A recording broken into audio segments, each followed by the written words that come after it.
ঈদ ঘিরে বাড়ি ফিরতে শুরু করেছেন ঘরমুখ্য মানুষ। শিক্ষা প্রতিষ্ঠান বন্ধ দেয়ায় এরই মধ্যে আগেভাগেই অনেকেই বাড়ি ফিরছেন।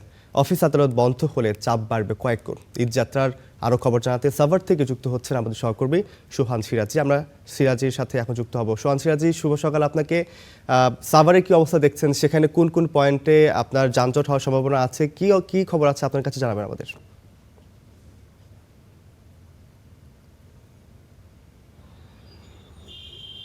রোফ, শুভ সকাল আপনাকে।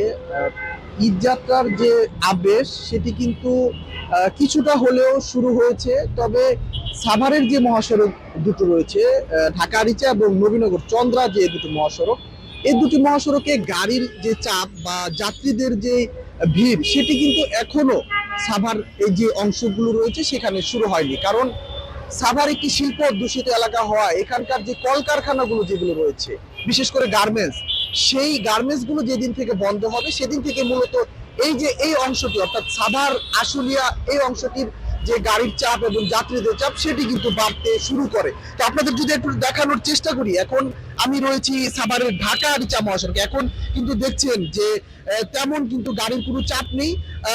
তবে আজকে থেকে কিছু যে শিক্ষা প্রতিষ্ঠান যেগুলো ছিল সেগুলো বন্ধ হয়, অনেকে বাড়ির উদ্দেশ্যে রওনা হলেও সেটিকে খুব একটি যে ঈদযাত্রা সেটি আসলে বলা যায় না, কারণ এই ধরনের যানজট কিন্তু আমরা সাধারণ দিনেও এই ঢাকার যা মহাসড়কে দেখে থাকি।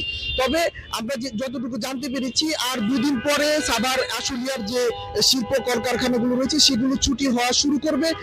তারপরেই কিন্তু মূলত সাভারের যে মহাসড়কের যে অংশ যেগুলো রয়েছে সেগুলোতে যে গাড়ির চাপ এবং যাত্রীদের ভিড় সেটি আমরা দেখতে পাবো। এবং আপনি যে আরেকটি বিষয় জানতে চেয়েছেন যে যানজটের আশঙ্কা রয়েছে কিনা, সাভারের মূলত দুইটি পয়েন্টে কিছুটা যানজট হওয়ার শঙ্কা রয়েছে। একটি হলো নবীনগর, আরেকটি হলো বাইপাই। এই দুটি অংশে যানজটের কিছুটা আশঙ্কা কিন্তু করছে এখানকার যারা সংশ্লিষ্ট রয়েছে। তবে গত যে রোজার ঈদ যেটি ছিল ঈদ উল ফিতর, সেই সময়েও কিন্তু আমরা দেখেছি যে যানজটের আশঙ্কা থাকলেও এখানকার যারা সড়ক শৃঙ্খলার দায়িত্বে রয়েছে তাদের তৎপরতায় যানজটের যে আশঙ্কা সেটি কিন্তু অনেকটাই কমিয়ে নিয়ে এসেছিল। তো এবারও সেই ধরনের পদক্ষেপ তারা নিবে বলে আমাদেরকে জানিয়েছে।